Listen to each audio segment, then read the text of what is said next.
was, I think, the most hard work was before screening, like to find these people, to investigate this topic, to travel a lot, to prepare. Tell us, please, more about this work.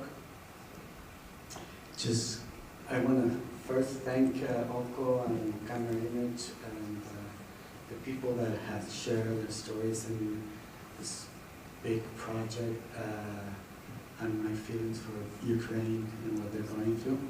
I just heartfelt. This is, sorry, watching it again, it invokes so many feelings inside. But this is a project that started a long time ago. It's a 30-year-old project. I mean, it took 30 years to complete, in a sense, from when it started with this first part, which was to think of how to change the practice of photography and how to actually include people's thoughts and dreams, but also, I mean, to include their voice. I mean, one of the things that I wanted to challenge was this idea of photography always working on the surface, and I wanted to include something that was invisible, that was, you know, in this case, their stories, but told by themselves. And the idea was to break down the practice and bring them to write down and share them, and kind of challenge the idea of, you know, the fly on the wall, and I wanted to show that it also is a construction, but it's a construction that I wanted to share with them. I wanted to give back their, you know, the power, how they were represented. And that took like 20 years to get the funding, to travel, to go to places, and it took a lot of reading, research, contacts with NGOs, with journalists, with activists, trying to find stories that will kind of embody what was that country's history, and to find, you know, the main thing of the project was what is that we share as human beings, you know, and what is that stands from the moment that you can think of express a dream and the chances of that dream being able to become true, you know.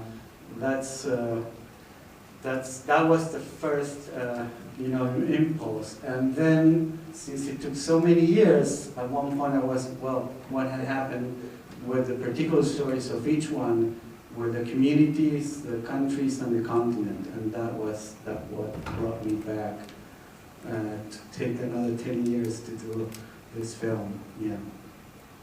I don't know if I answered. I tried.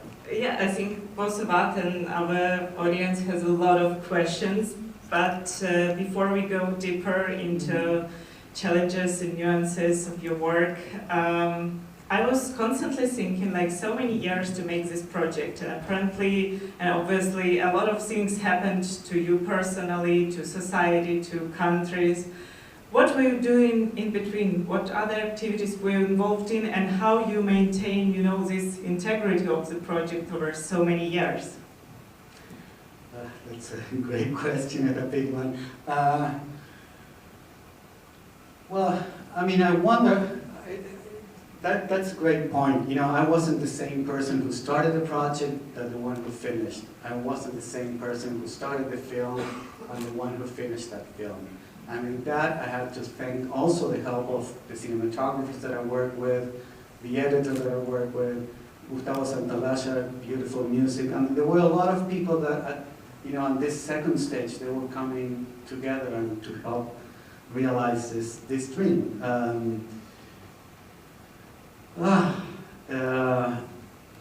You know, that's a question I ask myself, how you sustain a passion over time? And it's something that you realize that is hard, and in another sense is what gives you purpose. And this idea that we are not alone, that we are part of a thread. And one of the things of this project was, yeah, it is very harsh. At the same time, I found illuminating stories like the woman in Guatemala who is working for other people. So this idea of how you can make your dream by actually come true, by actually helping other people realize their own. And I think that's very inspiring.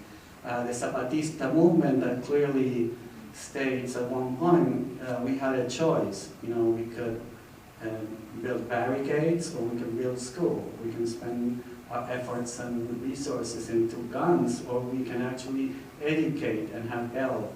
And I think they're very simple, but they're very, very, very inspiring. It's a very inspiring path to at least look forward to.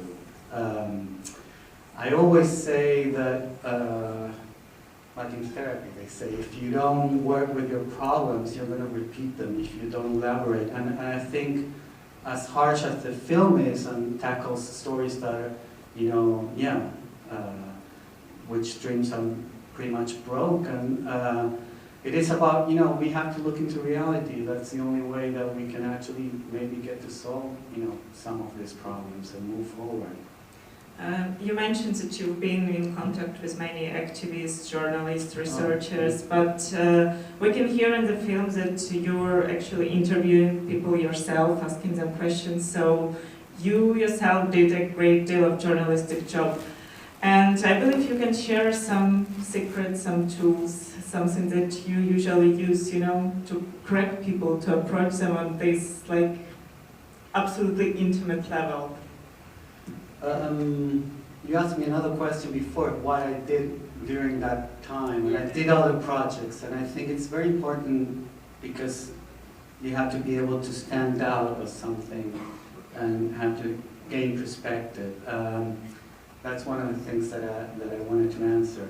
But in terms of the film, I mean, it was always, because of a budget, we needed to keep it small, so it was always a small crew. Actually, I mean, having me done the photographs, I decided that I want to lend the, you know, the camera. Although I did some interviews or scenes or takes, I actually worked with this incredible and beautiful cinematographers, and they took over the camera. I had to produce, I did the sound, so it was very important for me to actually shift and work on the words. I mean, the words were already very important in the first stage of the project, and I thought that that was something that I needed to connect back with the people that I was interviewing. And that intimacy was that we were like 3 people and a local producer, maybe 4, that was the maximum that we had. And, but where, like, technically or seriously, so you meet the person, you find him or her after so many years, where do you start the conversation? In some cases I didn't find. I actually started, you know, again calling back people that I met, knew, and asking even some that were volunteers in some countries that I couldn't. I had, you know, a very limited budget that I had to stretch, so it was like, could you help me? And some people went ahead and kind of found some of the. So, but in the first encounter was very moving, magical. I don't know, it's difficult to express in words. I mean, in one case, not in one, in many cases, some people were totally convinced that I was coming back, and they were like, we were waiting for you. And I never promised that because I could never have, because I barely did finish the first stage of that project, money-wise. I mean, to travel to each country and then travel within that country to small cities and villages, it was very harsh. So it was very moving when I arrived, and they were like, yeah, we were waiting for you. And I was like, what? And that confirmed one of the aims that I had in that first stage, which was to recover and to revalue. You know, we take pictures. First I have to set you that this started in '92, you know, where social media and the chances of someone actually being able to tell their own stories. Now you can. At that time, you weren't able to. So the idea of bringing a camera and actually setting up a space where people could actually express their stories and then trying to make that visible was a huge effort, and I think a big enterprise. And finding that coming back, it was so much value for the people that had participated. It was very, touching, and I was like, okay, I'm confirming this idea of that value of the meeting. That's one of the things that was important for me. It was not just taking a photograph, it was creating a situation in which we actually met and talked. I worked with a camera in that stage, which was like a 4x5, the one with the cloth on the tripod, but that needed to take time. Time is, as you mentioned before, a big part of the project. And that time allowed me to actually have them look at me making the work. So observing and being observed was pretty much, something that I was looking for. And the idea that we shared a moment. When I came back, that was a big difference. It wasn't that I was meeting somebody for the first time, but also it wasn't that I was meeting somebody that had just, fled by. It was somebody that we had shared at least, I mean, the least of time that I had spent before was half an hour because somebody had to fly to work, but if not, it was sometimes many hours, an afternoon, a day. Taking into account that you spent a lot of time doing this and a lot of things were out of the camera, I want just to tell you that it's so good concentration of the main things. Really, I can imagine how many material you have and how hard it was to combine it like this. And sometimes it seems like just in the end you understand. For example, with this guy, I mixed all heroes in my mind, then it started to be clear. Tell me please, if the whole stories of the book are in the film, or no? And what was the criteria for I brought the book. choosing? The book is, it's a big book. That book has 103 situations, photographs that we went through, and we couldn't cover everything. And there are stories of people that I couldn't find, like the girls in Cuba, but what I had, that I had expected. And one of the things was, okay, let's have somebody else from the community, reflect on what that dream meant at that time and what it meant when I went back, kind of, weave that story through other people's narrative. And one of the things that was very illuminating also is when you create the space, how much people can articulate and step back from their situation and being them the ones who actually think about it and reflect of their own situation. And that was, incredible. I mean, yeah, we have that power, especially if we are given the time, And it's because that was one of the things. I didn't want to go and speak for them, but rather create the situation for them to tell their own stories. Continuing Tanya's question, were there any stories that you didn't include initially, even in the book, because of some ethical reasons, or some personal reasons? And can you share, maybe not particularly the story, but example? No, there's a lot of stories that, actually I thank a lot of, of testimonies that were shared and given, but we couldn't fit them all. There was a fine, in this project there's this fine line in documentary, and I think that's why I chose to start with this cockfight at the beginning, not to turn, other people's human suffering into spectacle. There's, it's very easy to cross that line. And there were stories of, things that people share that I felt that, it was a little too much of exposing them. So, yeah, I was careful about that. Yeah, and then there were all stories that they were incredible, but we couldn't fit them in. It was very difficult to create this choral narrative in which, one story kind of gets picked up in the other later on and comes back, and and it was about, again, this idea of we're part of a cloth, what I was trying to say before is, as much as it could be torn, we can, you know, kind of fix it together. That's really what inspires me to keep going. Does anyone have questions from audience?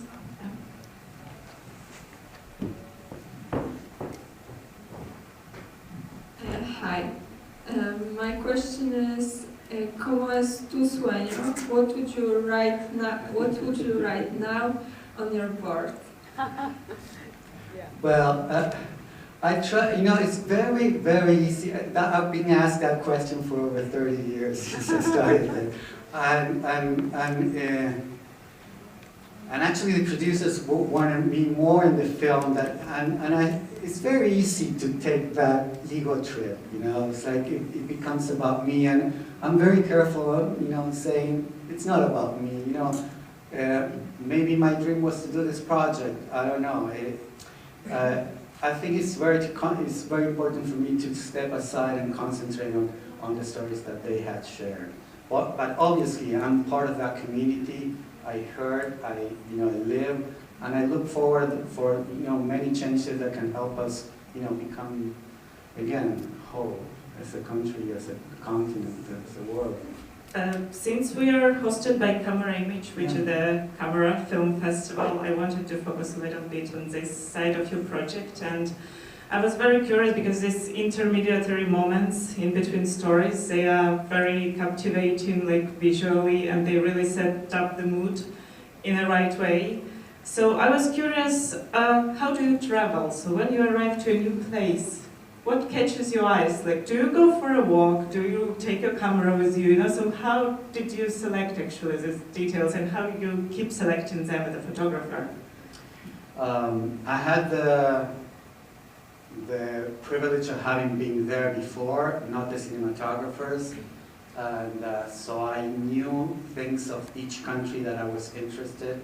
Like in Cuba, the idea of the malecón, like that limit, you know, that is their border. They're an island, so that wall that appears a couple of times was something that I had, you know, thought of, and I had thought of, you know, films that had inspired me over the years when I was studying. So, could you name some? Well, you know, like the traveling in which you see the tracks. It obviously is inspired in Tarkovsky. I think it's The Dream, or I don't know what it was the name. So yeah, there are things that were thought before that I had, you know. Obviously, I wasn't expecting like beautiful things like that way. You know, I wanted them, but when you capture them and they look so good, you're obviously thrilled and really happy. But then, you know, the idea of bringing that back to the other border, which is the Tijuana, you know, San Diego, the Mexican-U.S. border, and bring those tracks into the beach. And we had, you know, the tide come up and have the water, you know, go through them. Obviously something that, you know, we worked for, but, you know, obviously then we had the situation that where we were shooting that. That was our plan that afternoon. And then we had the story of this guy, which we didn't know, that was not in the original photographs, and it's a guy that's just walking around us, and suddenly he started going into the water. And so I said to the cinematographer, start shooting while I'm going to go for help, because I knew that that was very dangerous what he was going to do, or try to do, because I know some about the sea, and I saw how the waves were breaking. So luckily I got soon enough help, because he would have drowned. And that was, you know, like that story of the story of Christian were very moving by the idea of, by being there, you kind of help somebody to stay alive. I don't know. Tell me, let's talk a little bit more about their dreams. What unites them? Like, all dreams are somehow connected with the way of life, with the level of life that they have. For example, to have money, to it's also because they are so pure, and the question is like, why most of them didn't reach their No, dreams? and I didn't expect for that to happen, and knowing the situation. And I thought it was, I mean, it wasn't about hoping, I mean, obviously you hope that they come true, but it was about reflecting on that distance of the idea, first that, you know, thinking of a dream is an invitation of you to kind of reconsider your past, share it in the present, and maybe project us into the future. And with the film was this idea that we had created collaboratively and this kind of time capsules, and it was, I felt it was a time to go back and reopen them. And in that sense, it wasn't about, well, at least that's not, yeah. Somebody changed it. Of Like, course, don't but in change that their sense, mind. I didn't think of, you know, or I don't think of life in terms of success or failure. I think we direct ourselves towards something, and most probably we end up on the other side, you know, 180 degrees the other way. But I think it's very important to do that, because it sets something in motion. And also, it's kind of for a society and for the world is to say, okay, we want to go there. Okay, we need to check once in a while what is interfering of us getting there. You know? But, did I answer? Yeah, but I want to follow up on that and like get into a little bit of a philosophical discussion here. But do you think the project would have turned out to be different if you verbalize it not dream but goal? If I have used a goal instead of... Yeah. Well, dream has this more poetic kind, you know, because again, it starts by assuming that not necessarily that will come true. You know, you dream of something, rather a goal I think is more, you know, set into something very concrete. And I felt more it was about that it was working on our impulses and thinking of that. And again, trying to see what we share in there, inviting, you know, the audience to project and kind of put themselves. This is a project that is a lot about, you know, something that we often not do is put yourself in other people's shoes. You know, it's like put yourself in their situation, trying to understand what is to be there. And that's why even you asking me about cinematography, the idea of the place is a subject, you know, as a character everywhere that I go. And I work in that sense because it is very important to understand where they are. I was inspired by Bertolt Brecht and the use of signs in theater, where he had people, you know, he wanted people to identify with the character on stage, but at the same time have enough distance to understand what was the concept around that situation. Questions from audience?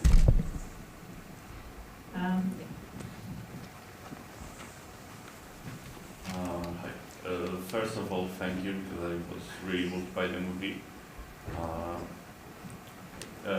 One of the questions would be, did anyone made it?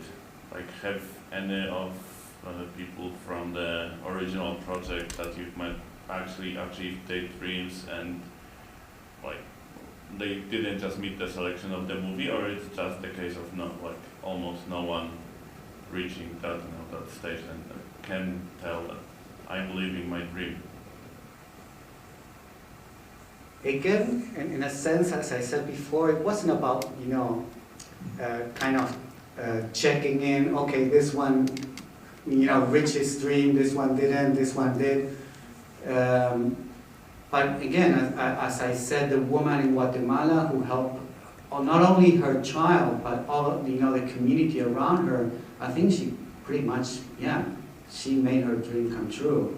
You know, she helped her children that were in the United States, you know, finish their debt with the coyote, which is the people that try to smuggle them in. But as I said before, for me it was most inspiring to see that she saw that it was not only her dream that she had to work for, but her community, and that was, you know, again, beautiful. Mm-hmm.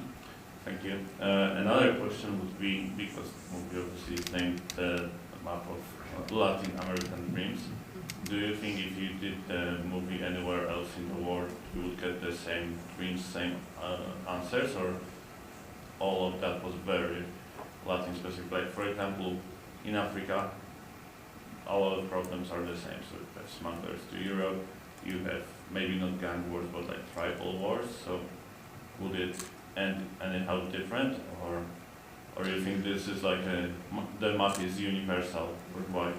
No, I think the dreams are universal. There are situations that are similar. They're not the same. Each situation have their specific, in terms of history and the context, and the actors that play against and for those situations.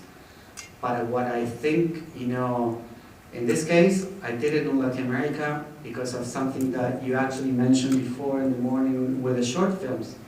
Latin America is one thing, is that's where I'm from. My life was also marked by displacement. I was born in another country, not my parents' country, because of dictatorships at the time. So I lived through that, and my language is Spanish. Although I had to meet with people that spoke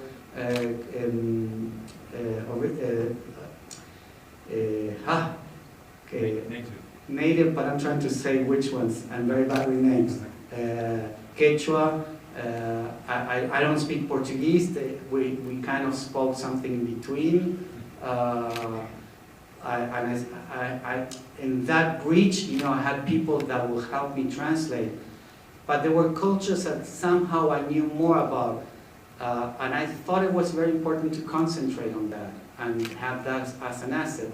And through that, you know, I think the more specific you are, the more universal you can get to be. You said I could go to Africa and do the same. I wouldn't. I mean, I'm sure there are African artists, cinematographers, photographers that could do that better than I can do it. And what I'm trying to say is with this project is, yeah, we all share something. Our sufferings are equal, or in the sense of, you know, how they affect our lives. But the specific or the solution to each country's situation should be actually addressed by the people that know more about each one. Did I understand? Absolutely. Thank you. Yeah, we have one more question.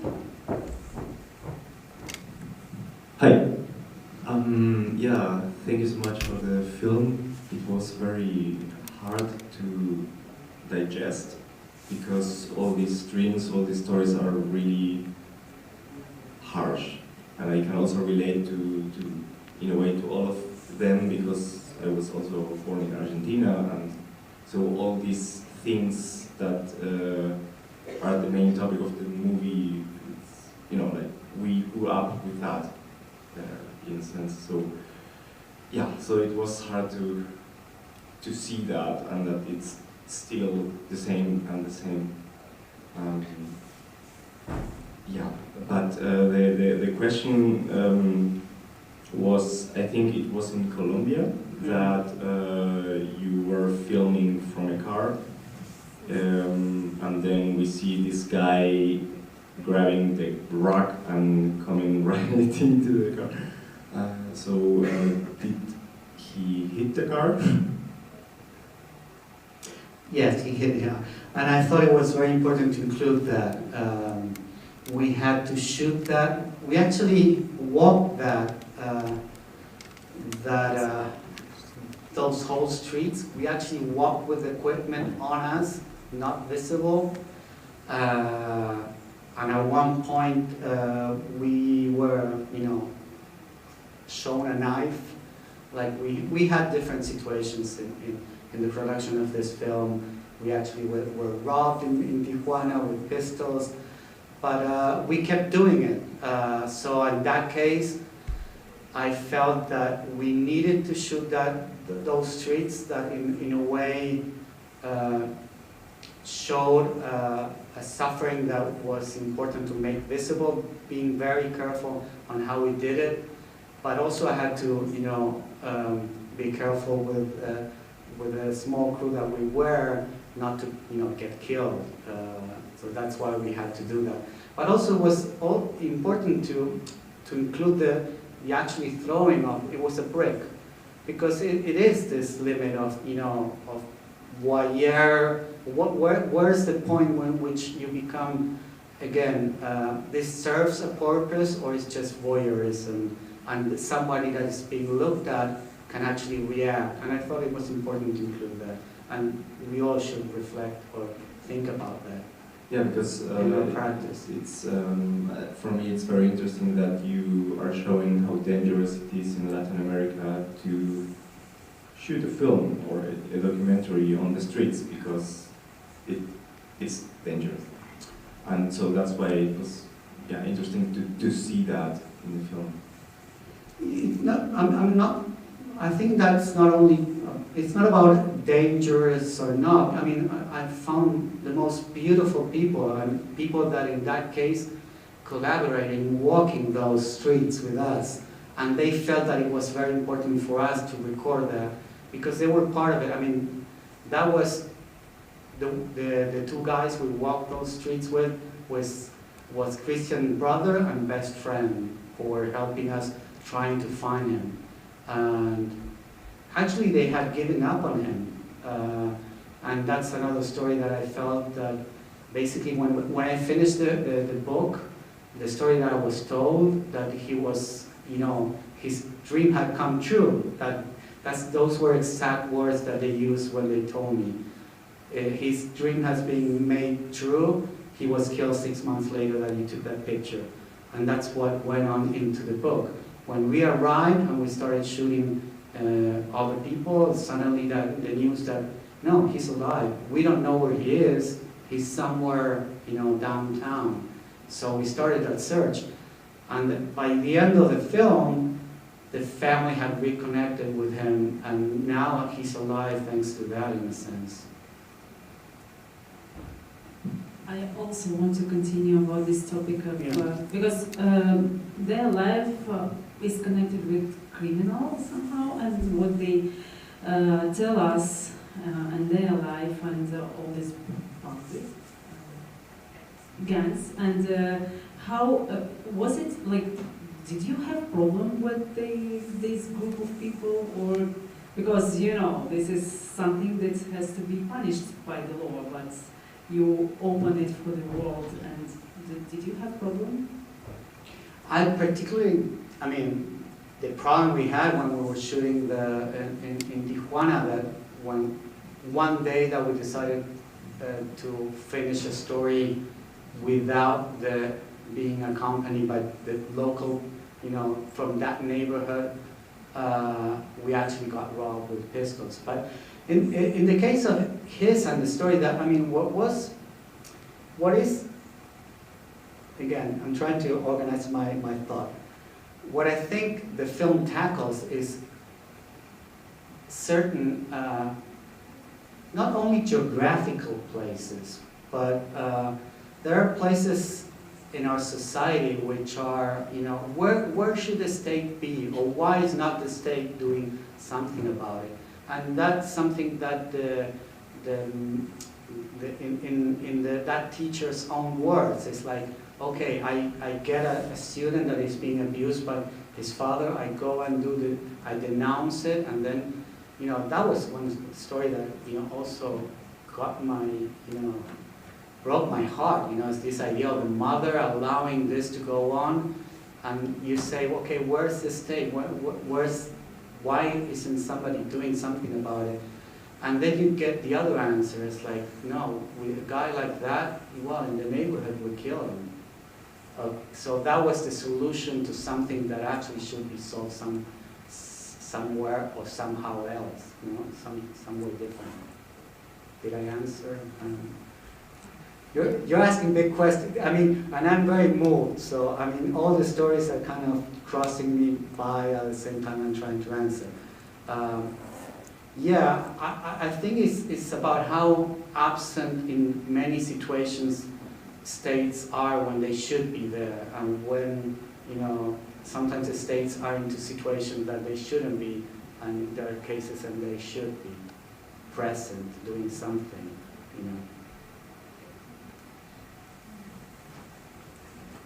Hi. First of all, I hope I'm not gonna cry asking this question, because I'm very touched as well by this movie, and it's actually my last day of the festival today, and only to see this documentary, it was so worth to be in this festival. Thank you so much, and to like see you here and see your energy and the way you speak about your work. It's the best proof of how making a documentary like this works. Like the energy of the person allows them to connect with people, and you're a great proof of that, in my opinion. Like of seeing you here, it shows so much why you were able to get into the lives of these people, and I'm not surprised they opened up in front of you. Thank you for following your intuition and your heart, doing what comes from you.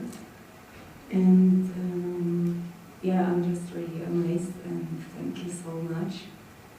And I have one question, because I heard that when we ask questions, it's actually comes from ego, because we ask, but it's about us. So let me ask one that probably comes from ego, but it's about the large format camera that you use. And I'm working on a personal project that will involve a lot of traveling as well. So I was wondering if, from your perspective of a person who traveled with a large format, would you still do that if you were gonna do it again? Because I'm wondering, before my travels, if me as a woman, I will be able to do that, like to travel with the large format, because this is my dream actually, to be able to finish the project on large format.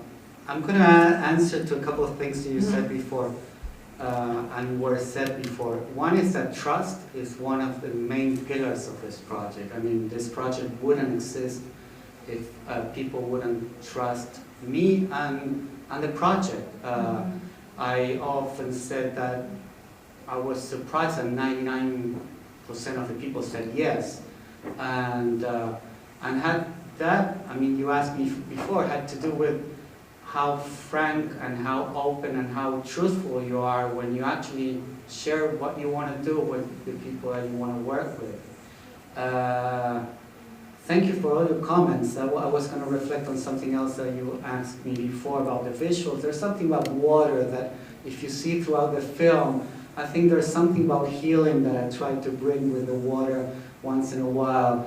And in terms of the large format, I'm thinking that it is not about, it is about information.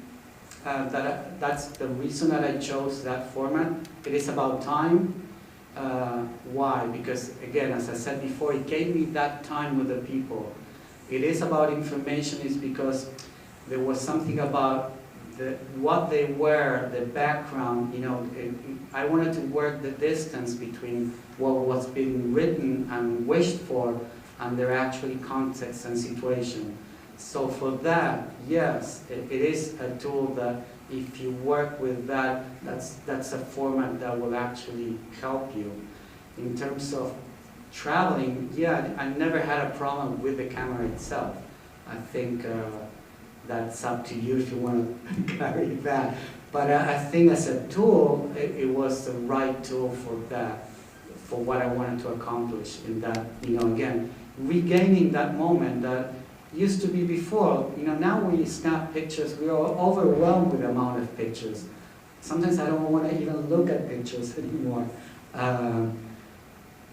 But the idea of, you know, that moment in which somebody poses for you, that actually feels in control of what the image you're gonna register, they have that. I think it's very important. Also, you look at them in the eye. You know, you're a step away from the camera.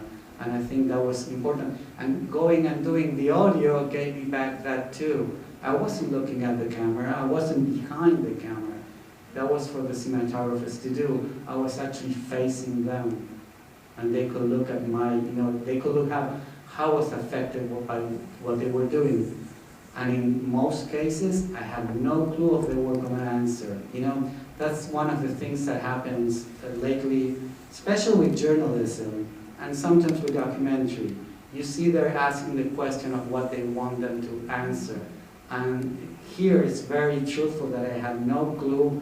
I was actually reacting by instinct. Like the woman in Brazil that I'm asking, okay, how this dictatorship and torture affected in your family, and she comes and tells me the story of his father, and how he denied, and how she was tortured, and she thought of how his father would be thinking if he knew what was going on then. Well, I say it and my skin is kind of shaking. Right. And one more question. Is it still possible to get the album with your photos? There's a book. Yeah, it's available. It was sold out in Europe, but you can order it from Argentina or something and it could be sent. Super. Thank you so much. You're welcome. Elena. You have okay. Hi. Thank you very much for that movie. I want to ask a personal question. Did you have moments while taking the photographies or making the movie where you kind of were struggling because, you were having a lot of opportunities that they don't have? You could cross borders, you could... I could actually leave. That's the main thing. You what? You can... One of the things that I realized, I can actually leave. And that's exactly. a huge difference, that's, when you realize that, it's yeah. But how did you solve that feelings? Because I imagine it, I have the feeling right now actually sitting here on a festival looking to these images, to the stories, and knowing that, for example, just 300 kilometers from here there's war. Yeah. And this kind of ideas, I sometimes I don't even know how to feel about that inequality and That's a question that the whole project actually is looking for, that you feel that. So if you're feeling that, I feel that I had accomplished what I was aiming for. It's like we all need to think of how we operate on our daily life. And not about guilt. I'm not, because guilt is the worst advisor, I would say. We need to feel that, realize that, if somebody's doing bad and you're doing good, well, we should do something about it because, that comes back. This idea of karma, I'm not very spiritual in that sense, but it's pretty obvious when you actually do this kind of work that, we need to actually find a way of cooperating and changing those situations because we are part of it. Thank you. I wanted to support previous comments regarding seeing you here and following your train of thoughts. It's like it explains so much why you managed to connect with those people. But digging even deeper, I was thinking, because so many journalists or directors, documentary directors, they approach their job in a way that they go there to characters, they take something from them, and it's just a burned land after them. And if another, for example, director will come, people wouldn't agree to talk, but I believe, after your project, it would be even more people interested in participating. So I was interested, how do you think, what were you given them, what they gained out of participation in this project? One great example is Christian's brother. He said, if the story of my brother helps somebody else, that's enough. And that was, few words. And that was, actually many people think that, well, because in the book it said that he is dead. And actually in Instagram, somebody wrote, why didn't you help him instead of, making the picture or something like that. And the truth is, well, he's alive thanks to the project. I didn't want to answer that on Instagram. I don't think social media sometimes is the best place to have a conversation. But we kept in touch with the family. They asked me for help. I tried to set. I'm not rich. I mean, this is what I know how to do. I don't profit most of the money that I had for the project. I reinvested in the project and go broke. So I think there are other ways. I try to put them in touch with other people, but the very fact that the family got interested again, and they kind of created this environment to try to find help for him. He's alive. Well, that's not very little, and once in a while they send me information, and the last time that he was actually getting out of one of these recovering centers, they actually shared it with me, and that was very moving. I'm going to finish it. It sometimes it's funny that, it's sad that sometimes actually documentarians are being asked to do what actually the politicians should be doing. I'm not saying that we shouldn't take it seriously. As I said, that's why the beginning of the film is about this. We should be careful of that line and not, make that into a spectacle.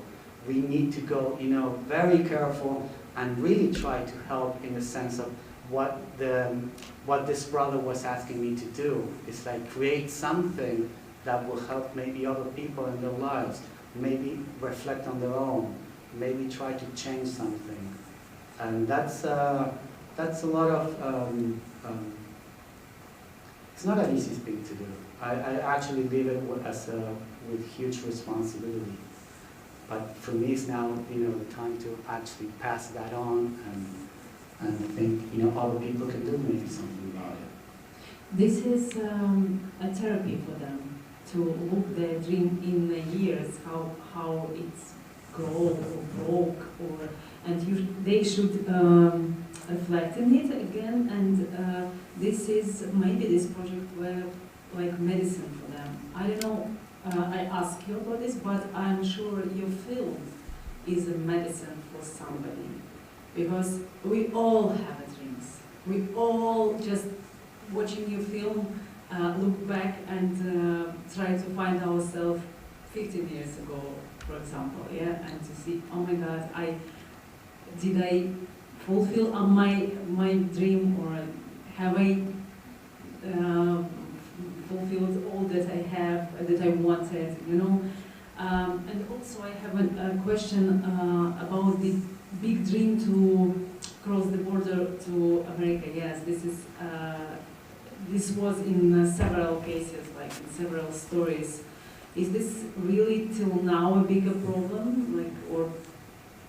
Yeah. You asked me a lot of things. I'm trying to process.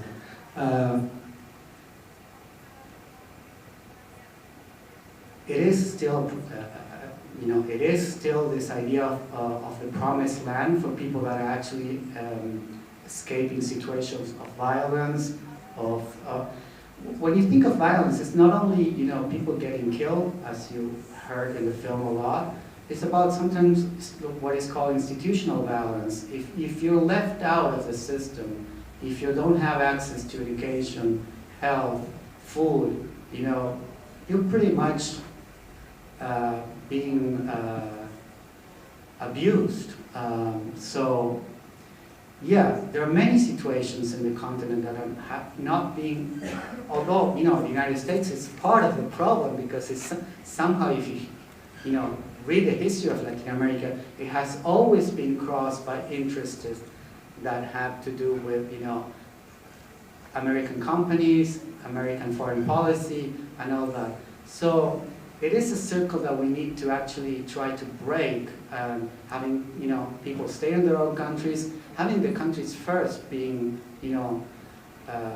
more amicable hosts of their own people.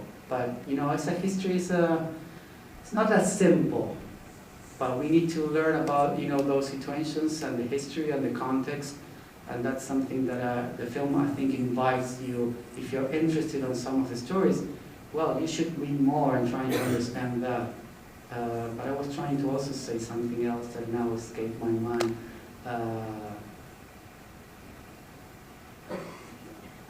We are so sorry, yes, Yeah. Because we have only a little time for it. I just want to tell you that the dreams, when you start to dream about something, or you dream about something that you don't have, or you lose. For example, Ukrainians right now, somebody of them are dreaming just to have electricity. And usual basic needs are a big dream for Ukrainians now. For somebody, it's just to survive, to live, really to survive. So it's really philosophic film. Thank you very much for this. And one more thing, Yeah. show us your book. Yeah, show us your book, and we have some prize for you for participation while you're waiting for the decision of our jury. We prepared this year the prize for everybody, like this briquet, and I want to tell a little bit more about it, because we put our mottos like this, our mottos on the on it. Your culture is your weapon, and celebrate life, and every year it will be a new one, and so you can build your dream with every new briquet, with every new film that participates in our festival. And also one more thing, very symbolic, because this maquette, when we just decided, was made on the beginning of February, and then Guy, a craftsman who we work with, he went to the front. He joined the army, and he was there. So a long time we couldn't, continue the working on it. And he took a vacation special for doing this prize for you. So I hope you will feel this heartbeat of Ukraine. And he's warm, and he really sent hi to everybody with this work. And Nice. This It's a nice circle from the guy who's throwing the brick. yes, it's so symbolic. Yeah. No. Yeah, and this can be the gun and like weapon, and this can be something that we build. Yeah. Yes, Of course. this is so really what you choose. And the diploma about participation and all these gifts for everybody. Thank you so And much. you can buy also on our market souvenirs and this shop, this t-shirts, cap, soccer, and to participate in gathering money for our army, for 88 group of army that is located in Belgrade, where our festival is usually, and in a while, several minutes, yes, we will start a new screening. This is a Ukrainian film, full-length film about the war. So be with us if you want to know more about the war that starts not 24th of February, it starts 2014. And this is a film about Lena's motherland, about Donbass, where war started. Lena ran from the war twice. May I tell you a story? Yes. She ran from Donbass in 2014, come to Kiev, and buy an apartment in Bucha. So I will not comment, what's happened in Bucha. Yeah, you mentioned karma, I think that was it, somehow. Yeah, and so she lost her house twice. And now she is in Poland, but all our team will come back to Ukraine after Finland and Bulgaria, sure, but I don't know what else we can ask, just maybe to make our voice more powerful. And documentaries, this is the voice that you mentioned in the beginning. this is really the voice for us, and to say the truth to the world, and we just want you, I don't know, pray about Ukraine, stand with Ukraine. We need your support. Finally, our army and our country is fighting for all European values, not only for the defending our country. And thank you for supporting us. We see it on every step here in Poland. We are so appreciative for it. Yeah, I believe that many people would be interested in actually looking at the book. So, as you know, the ad block here is quite long and allow us to have some spare minutes to do what we're interested in. So please use this time to communicate with our director and see you at the next screening.